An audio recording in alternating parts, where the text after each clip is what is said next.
నమస్కారం. ప్రతిధ్వని కార్యక్రమానికి స్వాగతం. విద్యా హక్కు చట్ట ప్రకారం ప్రాథమిక తరగతుల విద్యార్థులకు విద్యను బోధించాలంటే ఉపాధ్యాయ శిక్షణ తప్పనిసరి. ఒకవేళ ఆ అర్హత లేకుండా ఉద్యోగం చేస్తున్నట్లయితే నిర్ణీత గడువులోపు ఉపాధ్యాయ శిక్షణ తీసుకోవాలి. విద్యా హక్కు చట్టం వచ్చిన 2010 నాటికి దేశంలో 6 లక్షల మంది శిక్షణ లేని ఉపాధ్యాయులు ఉన్నారు. వారందరూ 2015 మార్చి 31 లోపు శిక్షణ పొందేందుకు విద్యా హక్కు చట్టం అవకాశం కల్పించింది. ఇప్పటికీ దేశంలో 5 లక్షల మంది శిక్షణ లేని ఉపాధ్యాయులు ఉన్నట్లు అంచనా. అర్హత లేకుండా బోధిస్తున్న ఉపాధ్యాయులకు 2019 మార్చి దాకా గడువు పొడిగించేందుకు విద్యా హక్కు చట్ట సవరణకు కేంద్ర మంత్రివర్గం ఆమోదం తెలిపింది.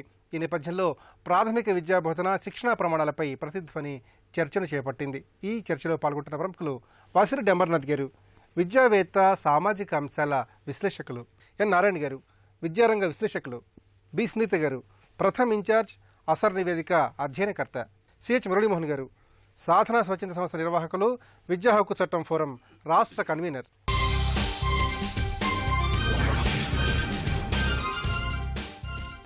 నారాయణ గారు, ఎలాంటి అర్హత శిక్షణ లేకుండా విద్యాబోధన చేస్తున్న ఉపాధ్యాయులకు 2019 మార్చిలోగా శిక్షణ పొందేందుకు కేంద్ర ప్రభుత్వం వెసులుబాటు కల్పించింది. ఇందుకు సంబంధించిన విద్యా హక్కు చట్ట సవరణకు కేంద్ర మంత్రివర్గం ఆమోదం తెలిపింది. అలాగే ముఖ్యంగా దీనికి సంబంధించి అవకాశాన్ని ఉపాధ్యాయులు ఏ విధంగా సద్వినియోగం చేసుకోవాలి? స్వాతంత్రం వచ్చిన తర్వాత 63 ఏళ్ల తర్వాత విద్యా హక్కు చట్టం అమల్లోకి వచ్చింది. అమల్లోకి వచ్చే నాటికి దేశంలో ఉన్న మొత్తం 53 లక్షల మంది ఉపాధ్యాయులు ఉండేవాళ్ళు. ఆ రోజు 2010 నాటికి 53 లక్షల మంది ఉపాధ్యాయులు అంటే ప్రభుత్వ పాఠశాలలో పనిచేస్తారు, ప్రైవేట్ స్కూల్స్లో పనిచేసేవారు మొత్తం 53 లక్షల మంది ఉంటారు. ఈ 53 లక్షల మందిలో దాదాపుగా 6 లక్షల మంది పైగా ఎలాంటి శిక్షణ లేకుండా ఉన్న ఉపాధ్యాయులు ఉన్నారు. అట్లాంటి ఎలాంటి శిక్షణ లేకుండా అన్ట్రైన్ టీచర్స్గా ఉన్నవారు గవర్నమెంట్ స్కూళ్ళలో అయితే సుమారుగా ఒక 80,000 మంది దాకా ఉన్నారు. 4,20,000 మంది పైగా ప్రైవేట్ స్కూల్లో పనిచేసేవారు అన్ట్రైన్ టీచర్స్గా ఉన్నారు ఆ రోజు, అశిక్షితులు. అందువలన అందరూ శిక్షణ పొందిన వారే ఉండాలి. మంచి నాణ్యమైన విద్యను బోధించాలంటే మంచి శిక్షణ పొందిన ఉపాధ్యాయులు కావాలి, అది దాని భావన. అందువలన ఇప్పుడు దాదాపు 6 లక్షల మంది ఉన్నారు కాబట్టి 6 లక్షల మంది దాకా ఉన్నారు కాబట్టి అన్ట్రైన్ వారందరూ కూడా తప్పనిసరిగా శిక్షణ పొందాలా. ఈ చట్టం అమల్లోకి వచ్చిన దగ్గర నుంచి భవిష్యత్తులో ప్రభుత్వం కానీ ప్రైవేట్ స్కూల్ కానీ ఎవరు ఏ స్కూల్లో కూడా అన్ట్రైన్ టీచర్ అంటే అపాయింట్ చేయడం వీల్లేదు. అందరూ నిర్దేశిత అర్హతల ప్రకారం శిక్షణ పొందినటువంటి వారే ఉండాలి. అయితే అప్పటికే దాదాపుగా 6 లక్షల మంది దాకా అన్ట్రైన్ వారు ఉన్నారు కాబట్టి వారందరినీ ట్రైనింగ్ ఇప్పించాలా. గవర్నమెంట్ స్కూల్స్ ఏదైనా గవర్నమెంట్ ట్రైనింగ్ ఇచ్చుకోవాలా. ప్రైవేట్ స్కూల్స్ సమయంలో పనిచేసే అన్ట్రైన్ టీచర్స్ అయితే ప్రైవేట్ స్కూల్ యాజమాన్యాలే వారి టీచర్స్ని శిక్షణ పంపించాలా. మొత్తం మీద 3 సంవత్సరాల వరకు గడువు పెట్టారు. ఒకవేళ 3 సంవత్సరాల లోపు గడువు పూర్తయ్యేలోగా ఆ అన్ట్రైన్ టీచర్స్ అందరూ ట్రైనింగ్ కావడానికి అవకాశం దొరకకపోతే కనీసం 5 సంవత్సరాలు అంటే 5 సంవత్సరాల చట్టం అమల్లోకి వచ్చి ఆ చట్టాన్ని అమలు చేసేటటువంటి గడువు 5 సంవత్సరాలు 2015 వరకు దాని గడువు ఉంది. అదే 5 సంవత్సరాల లోపు కనుక ఒకవేళ ట్రైనింగ్ పాస్ కాకపోతే ఎవరికో శిక్షణ పొందకపోతే అట్లాంటి వారందరినీ తొలగించాలి, శిక్షణ పొందిన వారిని ఉపాధ్యాయులుగా ఉంచాలి అనేది ఆ చట్టం యొక్క నిర్దేశం. అది ఇప్పుడు 2015 అయిపోయింది. మన తెలుగు రాష్ట్రాలు, తెలంగాణ, ఆంధ్రప్రదేశ్ రాష్ట్రాల్లో ప్రభుత్వ పాఠశాలల్లో అశిక్షితులు అనేటువంటి ఉపాధ్యాయులు లేరు 100% శిక్షణ పొందిన ఉపాధ్యాయులు ఉన్నారు. ఏమన్నా కొద్దిగా గొప్ప ఉంటే ప్రైవేట్ స్కూల్లో ఉండొచ్చు. ప్రైవేట్ స్కూళ్ళల్లో కూడా సాధ్యమైనంత మేరకు ఎక్కువ మంది ట్రైన్డ్ టీచర్స్ని వారు కూడా మెయింటైన్ చేస్తున్నారు. అయితే మాకు తెలిసిన మేరకు నార్త్ అంటే ఉత్తర భారతదేశంలో బీహార్, ఉత్తరప్రదేశ్, ఉత్తరాఖండ్, హర్యానా ఇట్లాంటి ఉత్తర భారతదేశానికి సంబంధించిన కొన్ని రాష్ట్రాల్లో, వాటితో పాటు బెంగాల్, అస్సాం, మణిపూర్ ఇట్లాంటి ఈశాన్య భారతదేశంలో ఉన్న రాష్ట్రాల్లో అక్కడ గవర్నమెంట్ స్కూళ్ళలో కూడా అశిక్షితులైనటువంటి అన్ట్రైన్ టీచర్స్ ఉన్నారు. చట్టం ప్రకారం అయితే వారిని ఉద్యోగాల నుంచి తొలగించాలి, కానీ తొలగించట్లేదు. తొలగించకపోగా గడువు అయిపోయింది, తొలగించాలంటే తొలగించలేము, మాకు ఇంకొంచెం గడువు అని చెప్పి కొన్ని ప్రైవేట్ విద్యా సంస్థలు కోరారు కేంద్ర ప్రభుత్వాన్ని, కొన్ని రాష్ట్ర ప్రభుత్వాలు కూడా అడిగాయి మాకు ఇంకొంచెం గడువమని చెప్పి.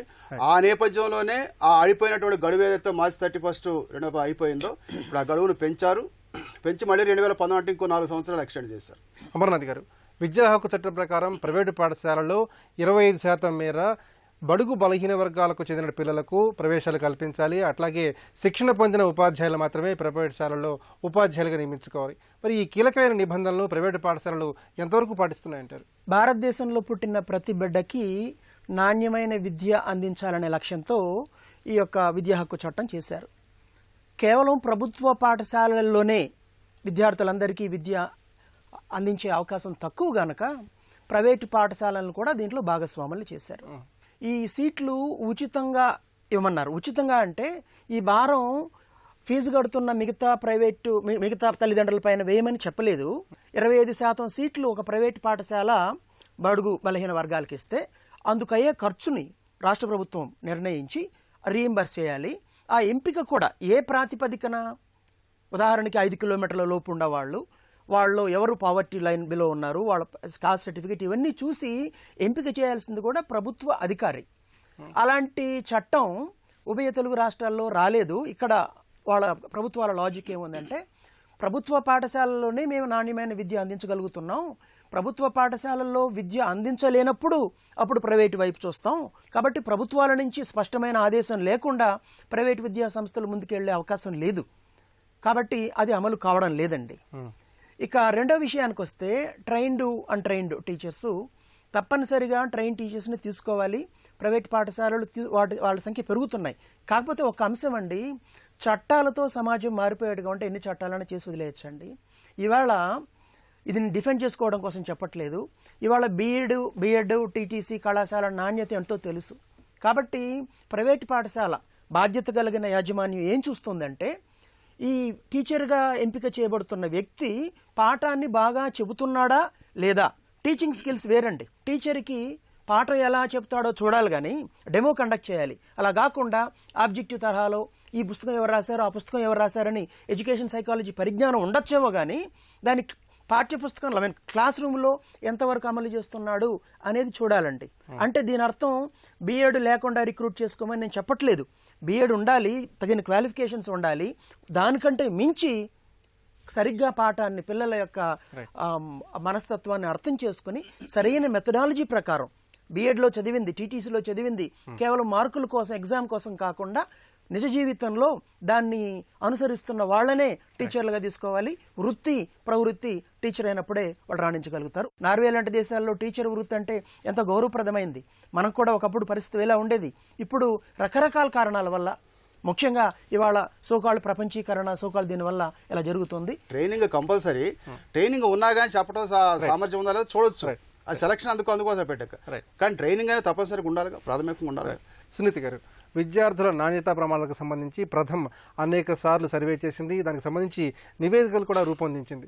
మరి విద్యా ప్రమాణాలు ఇంతగా దిగజారడానికి ప్రధాన కారణాన్ని ఏ విధంగా పరిశీలించాలి? ముఖ్యంగా శిక్షణ లేని ఉపాధ్యాయులు దీనికి ఎంతవరకు కారణంగా మనం చూడాల్సిన అవసరం ఉంది? ట్రైన్డ్ టీచర్స్ అనేది మనకి గవర్నమెంట్ మరియు ప్రైవేట్ పాఠశాలల్లో కంపల్సరీగా ఈరోజు అవసరం. ప్రైవేట్ స్కూల్స్ని తీసుకున్నట్లయితే టీచర్స్కి ఒక ఫ్లెక్సిబిలిటీ లేదు. అంటే ఈ రోజు లెసన్ ప్లాన్ నేను 9ంటికి వస్తే 1 గంట వరకు ఏం చెప్పాలి, మళ్ళీ 2 నుంచి 4ంటికి ఏం చెప్పాలి, ఇదేదో డాట్ టు డాట్ మనము గీతలు గీసుకున్నట్టుగా వాళ్ళకి ఒక కరికులం వాళ్ళకి ఇచ్చేయటం ఒకటి జరుగుతుంది. రెండోది, ఈ రోజు మనం ఓవరాల్ గా చూసుకున్నట్లయితే ఇండియాలో లిటరసీ లెవెల్స్ 2011 సెన్సస్ ప్రకారం 74% మంది లిటరేట్స్ ఉన్నారు ఇండియాలో. అంటే ఇంకా 25% ఇల్లిటరేట్ పేరెంట్స్ అనే వాళ్ళు మనకి ప్రస్తుతం ఇండియాలో ఉన్న పరిస్థితి. అలాంటి వాళ్ళు ఈ ఎడ్యుకేషన్ యొక్క ఇంపార్టెన్స్, అవేర్నెస్ ఇంకా అనేది చాలా రావాల్సిన అవసరం ఉంది. ముఖ్యంగా రూరల్ అండ్ నార్త్ ఇండియా కానివ్వండి, ఈస్టర్న్ స్టేట్స్లో కానివ్వండి, ఈవెన్ సదరన్ స్టేట్స్లో ఎక్కడైనా కూడా. దీనివల్ల ఏం జరుగుతోందంటే వాళ్ళు ఎన్రోల్మెంట్ అయితే పిల్లల్ని బడికైతే పంపిస్తున్నారు కానీ అటెండెన్స్ మీద ఎక్కువ వాళ్ళు ఫోకస్ చేయట్లేదు. సో దానివల్ల ఏమవుతుందంటే పిల్లాడికి ఆ స్కూల్ ఇంపార్టెన్స్, ఎడ్యుకేషన్ ఇంపార్టెన్స్ అనేది మనకి పేరెంట్స్ కూడా చాలా ముఖ్యమైన పాత్ర పోషించాల్సిన అవసరం ఒకటి ఇక్కడ ఉంది. ఇంకొక ముఖ్యమైన కారణం మన economic conditions of India. For example, మనకి ఈరోజు మనం చూస్తే మనం 4th లార్జెస్ట్ ఎకనామిక్ కంట్రీగా ఈరోజు ఇండియా చెప్పబడుతోంది. అయినా కూడా 1/3 ఆఫ్ పాపులేషన్ అండ్ పూర్ ఇంకా ఉన్నారు. అంటే పావర్టీ అనేది ఎడ్యుకేషన్కి ముఖ్యమైన ఫ్యాక్టర్గా చెప్పుకోవచ్చు. అంటే దానివల్ల మనకి ఎంత మనము వేగంగా మంచి క్వాలిటీ ఎడ్యుకేషన్ తీసుకురావాలి, బోత్ ప్రైవేట్ స్కూల్స్ కానీ గవర్నమెంట్ స్కూల్స్ కానీ అనుకుంటున్నామో అది ఈరోజు జరగటానికి చాలా కష్టతరంగా ఉంది. ఇంకొకటి కూడా ఇక్కడ ముఖ్యంగా చెప్పుకోవాల్సింది ఏంటంటే, మనకి ఈ రోట్ లెర్నింగ్ ప్రైవేట్ స్కూల్స్లో మనకి సిలబస్ తొందరగా ఈ కరికులం ఏదైతే ఉంటుందో వాళ్ళు బట్టి కొట్టే విధానంలోనే వాళ్ళు ముందడుగు వేస్తున్నారు. కానీ వాళ్ళకి ఒక క్రియేటివ్ థింకింగ్ కానీ, క్రిటికల్ అనాలిసిస్ కానీ, ఇంకా రకరకాల ప్రాజెక్ట్ బేస్డ్, రీసెర్చ్ బేస్డ్లా మనకి ఆ పర్టికులర్ కైండ్ ఆఫ్ ఆ పెడగాజీ కానీ, కరికులం కానీ మనకి పుస్తకాల్లోనే ఉంది, అలానే ఇది మనం కంపల్సరీగా చెప్పాలి అని అంటున్నారు, కానీ అది స్కూల్స్లో కానివ్వండి, క్లాస్ రూమ్లో కానివ్వండి, అది పర్కులేట్ అవ్వట్లేదు. మురళీమోహన్ గారు, పాఠశాలల్లో శిక్షణ పొందిన ఉపాధ్యాయులు మాత్రమే ఉండాలనేది మౌలికమైన నిబంధన. 1:40 నిష్పత్తిలో ఉపాధ్యాయులు విద్యార్థులు ఉండాలని విద్యా హక్కు చట్టం స్పష్టంగా చెబుతోంది. మరి ఈ నిష్పత్తి అమలు దిశగా ప్రభుత్వాలు ఏ మేరకు కృషి చేస్తున్నాయి? 1:40 అనేది విద్యా హక్కు చట్టాల్లో చెప్పినప్పటికీ కూడా ఒక చట్టం చెప్పింది, ప్రభుత్వం చెప్పింది, అది ప్రైవేట్కైనా గవర్నమెంట్కైనా శిక్షణ ఉండాలి. కానీ ఏ శిక్షణ ఇవ్వాలనే దాని పట్ల స్పష్టత లేని వాళ్ళు శిక్షణ గురించి మాట్లాడడం అసలు అసంబద్ధమైన విషయం.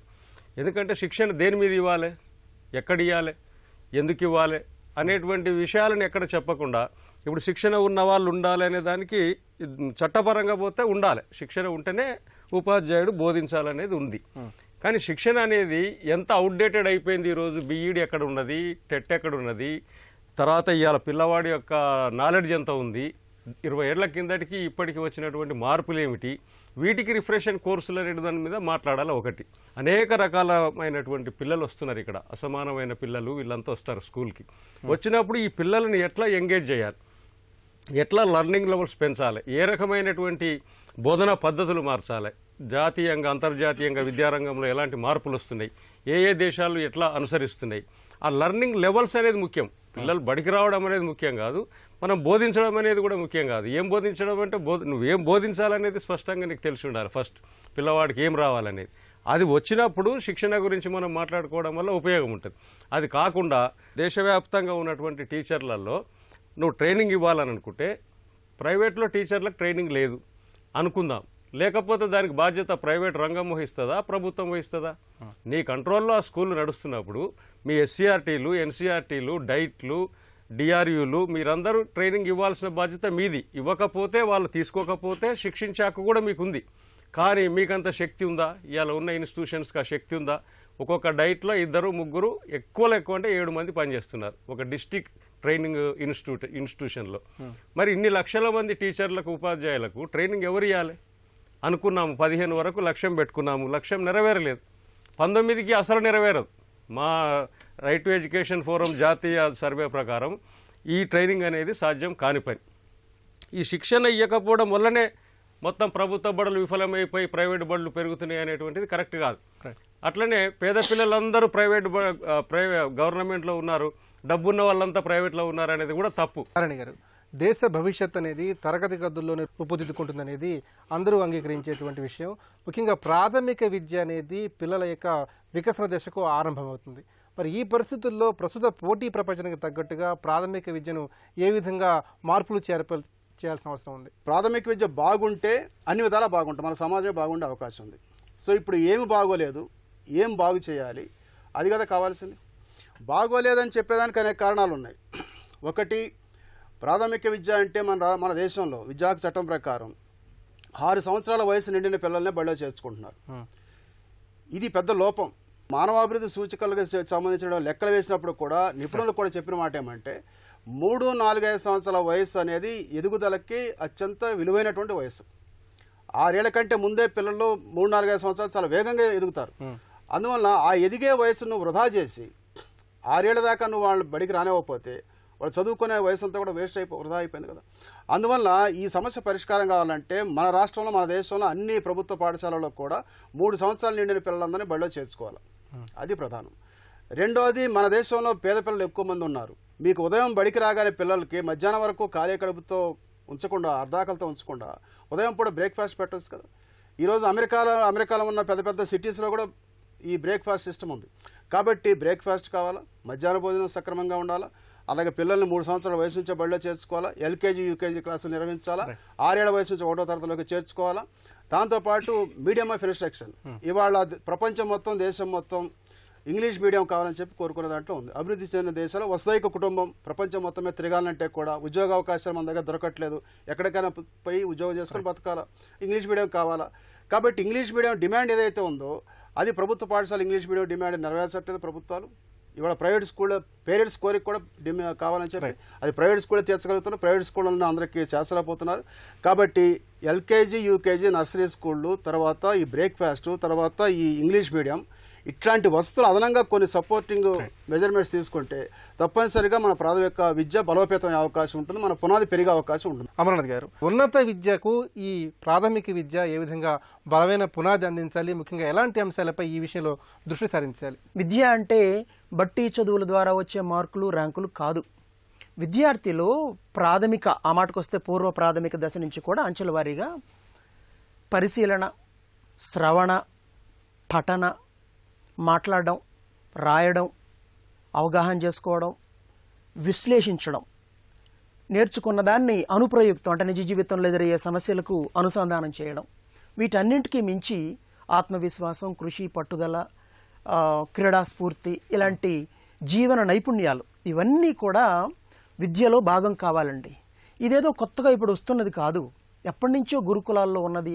వేమన పద్యాలు, సుమతి పద్యాలు లైఫ్ స్కిల్స్ యొక్క సమాహారాలు. ఇటీవల కాలంలో గత కొంతకాలంగా ఈ కార్పొరేట్ విద్య రావడం వల్ల ఐఐటి అని రకరకాల పేర్లతో ఇవన్నీ పక్కకి వెళ్ళిపోయిందండి. ఇవాళ సిబిఎస్ఈ ఒక పెద్ద తప్పు చేస్తోంది, మీరు అడగకపోయినా చెప్తున్నాను. సిసిఈ విధానం అంటే గతంలో ఒక్క పరీక్ష ఆధారంగా విద్యార్థి యొక్క సామర్థ్యాన్ని అంచనా వేసేసి నువ్వు పనికిరావు, నువ్వు పనికొస్తావని కుదరదు, నిరంతర సమగ్ర అంచనా అన్నట్టుగా తీసుకొచ్చారు. అందులో అమల్లో సవాళ్లు ఉన్నాయి, లోపాలు జరిగినాయి. సిసిఈ అమల్లో డెఫినెట్గా స్ఫూర్తి కొరబడింది కాబట్టి అనేక లోపాలు వచ్చింది. ఇవాళ సిబిఎస్ఈ ఏమంటుందంటే మళ్ళీ మొన్నటిదాకా ఏదైతే పనికిరాదని అందరూ తేల్చేశారో ఆ విధానానికి వెళ్ళిపోతుంది. అంటే కేవలం మార్కులు, ర్యాంకుల ఆధారంగా. ఇలా ఉంటే మళ్ళీ దేశం వెనకెళ్ళిపోతుందండి. కాబట్టి అర్థం చేసుకోవాల్సింది ప్రతి ఒక్కరు ఏమిటంటే విద్య అనేది సంతోషకరమైన జీవనం కోసం వ్యక్తిని సన్నద్ధం చేయడం, అందుకు సంబంధించిన అంతర్గత సామర్థ్యాలను బిడ్డలో అంచెలంచెలుగా చూపించడం. అది జరిగినప్పుడే ఉన్నత విద్య ఆ పైన దేశం అభివృద్ధి చెందుతుంది. సునీత గారు, ఫిన్లాండ్, జపాన్ వంటి దేశాల్లో ప్రాథమిక విద్య ఎంతో పటిష్టవంతంగా ఉంది. మరి ఆయా దేశాల నుంచి మనం ఎలాంటి పాఠాలు నేర్చుకోవాలి? ముఖ్యంగా మన దేశంలో, ముఖ్యంగా తెలుగు రాష్ట్రాల్లో ప్రాథమిక విద్యారంగం బలోపేతం కావడానికి ఎలాంటి సమగ్రమైన ప్రణాళిక అవలంబించాలి? ఫిన్లాండ్ దేశం గురించి మాట్లాడుకున్నట్లయితే డ్రిల్ అండ్ కిల్ మెథడాలజీ, అంటే ఇప్పుడు మనం ఇందాక బట్టి కొట్టే విధానం, అట్లాంటివన్నీ అసలు కనపడవండి.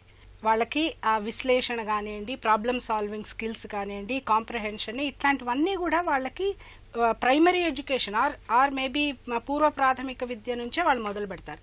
ఒక చిన్న ఎగ్జాంపుల్ ఏంటంటే, నేను ఎక్కడో చదివింది, యూనివర్సిటీ ప్రొఫెసర్స్ దగ్గర నుంచి వాళ్ళు ప్రైమరీ చిల్డ్రన్ మీద చాలా ఇంపార్టెంట్గా వాళ్ళు రోల్ ప్లే చేస్తున్నారు అక్కడ. అంటే వీళ్ళు ఎప్పటికైనా సరే నా యూనివర్సిటీలోకి రావాలి, కానీ అక్కడ ఏంటంటే డిఫరెంట్ వొకేషనల్ స్కిల్స్ వాళ్ళు చూస్ చేసుకోవచ్చు. ఇక్కడ ప్రస్తుతం మనకి ఏంటంటే ఒక కెరియర్ గైడెన్స్ అనేది మనకు లోపించింది. ఇక్కడ మనం అనుకునేది ఏంటంటే ఇంజనీరింగ్ అవ్వచ్చు, లేదా మెడికల్ అవ్వచ్చు, లేదంటే ఇంకా టీచరు, ఇట్లాంటి బిఎడ్ చదవటమే. అంతేగానివ్వండి, మనకి సొసైటీలో వేరే అదర్ ఆప్షన్స్ ఎన్నో రకాలు ఉన్నాయన్న విషయం మన పేరెంట్స్కి కానీ విద్యార్థులకు కానీ మనం స్కూల్స్లో మనం వాటి మీద ఏమాత్రం అవగాహన కల్పించట్లేదు.